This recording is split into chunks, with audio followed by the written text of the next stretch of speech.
Bismillahirrahmanirrahim. Assalamualaikum warahmatullahi wabarakatuh. Perkenalkan, nama saya Nurlia, NIM 1057211118920, kelas FM 20C. Dengan ini, tugas mata kuliah manajemen risiko.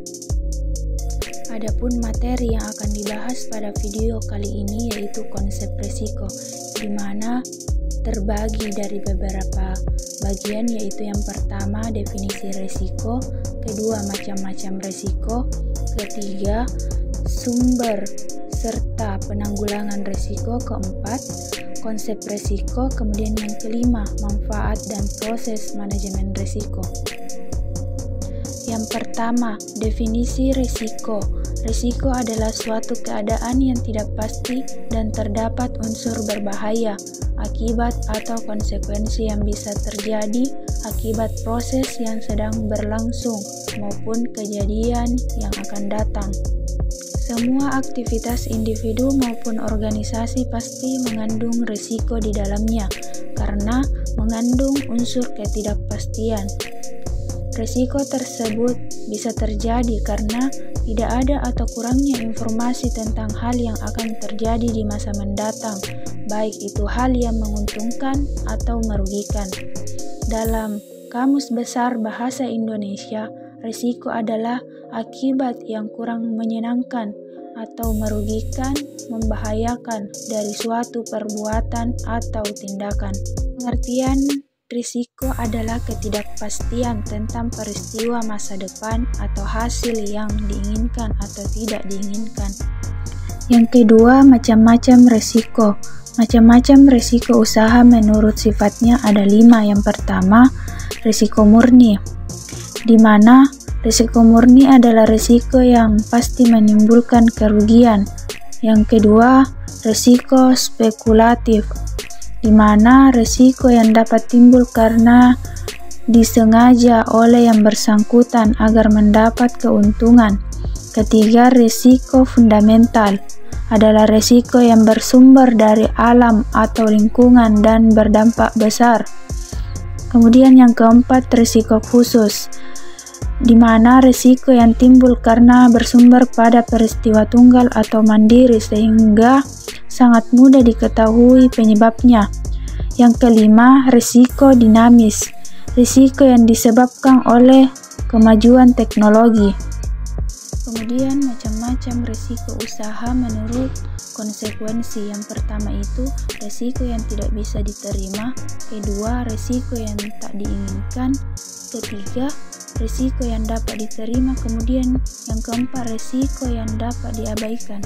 Menurut Jorion 1997 ada 3 jenis risiko dalam suatu perusahaan, yaitu risiko bisnis, kedua risiko strategi, ketiga risiko keuangan. Yang ketiga, sumber dan penanggulangan risiko. Yang pertama, sumber risiko. Sumber-sumber risiko menurut Goffrein 1996 terdapat sumber risiko yang harus diketahui dan diidentifikasi sebagai langkah permulaan menangani risiko adalah 1. Politik, yaitu risiko yang berasal dari kebijakan politik. Kemudian yang kedua, lingkungan, di mana risiko yang berasal dari lingkungan sekitar. Kemudian yang ketiga, perencanaan, yaitu risiko yang berasal dari proses perencanaan bisnis. Kemudian keempat, pemasaran, yaitu risiko yang bersumber dari proses pemasaran. Kelima, ekonomi, yaitu risiko yang bersumber dari kebijakan ekonomi. Keenam, keuangan, yaitu risiko yang bersumber dari keuangan perusahaan. Selanjutnya, penanggulangan risiko. Risiko dapat ditanggulangi dengan baik. Berikut cara. Yang pertama, mengadakan pencegahan dan penanggulangan terhadap kemungkinan terjadinya peristiwa yang menimbulkan kerugian. Yang kedua, melakukan retensi, artinya mentolerir terjadinya kerugian. Ketiga, melakukan pengendalian terhadap risiko. Keempat, mengalihkan pemindahan risiko kepada pihak lain. Selanjutnya, keempat, konsep risiko, di mana ada 3. Yang pertama, hazard adalah keadaan yang bahaya yang dapat memperbesar kemungkinan terjadinya peril atau bencana. Yang kedua, peril adalah suatu peristiwa atau kejadian yang dapat menimbulkan kerugian atau bermacam kerugian. Ketiga, loser adalah kerugian yang diberikan akibat kejadian yang tidak diharapkan tapi ternyata terjadi. Yang kelima, manfaat dan proses manajemen risiko. Yang pertama, manfaat manajemen risiko. Manfaat perusahaan dalam mengelola manajemen risiko diantaranya adalah: yang pertama, membantu perusahaan menghindari semaksimal mungkin biaya-biaya yang terpaksa harus dikeluarkan. Kedua, membantu manajemen untuk memutuskan apakah risiko yang dihadapi perusahaan akan dihindari atau diambil. Ketiga, jika penafsiran risiko dilakukan secara akurat, maka dapat memaksimalkan keuntungan perusahaan. Selanjutnya, proses manajemen risiko.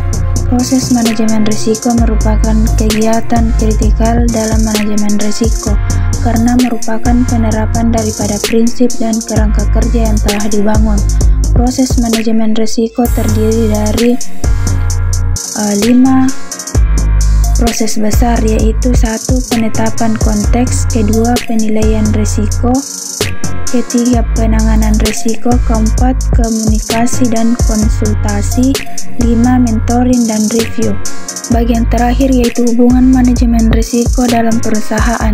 Manajemen risiko akan sangat erat dengan semua proses yang ada di dalam perusahaan, yaitu yang pertama, hubungan dengan fungsi akunting, 2. hubungan dengan fungsi keuangan, ketiga, hubungan dengan marketing, keempat, hubungan dengan bagian produksi, kelima, hubungan dengan engineering dan maintenance, 6. hubungan dengan bagian personalia. Itulah tadi poin-poin materi yang bisa saya sampaikan. Sekian dan terima kasih. Billahi fisabilillah wastabiqul khairat. Wassalamualaikum warahmatullahi wabarakatuh.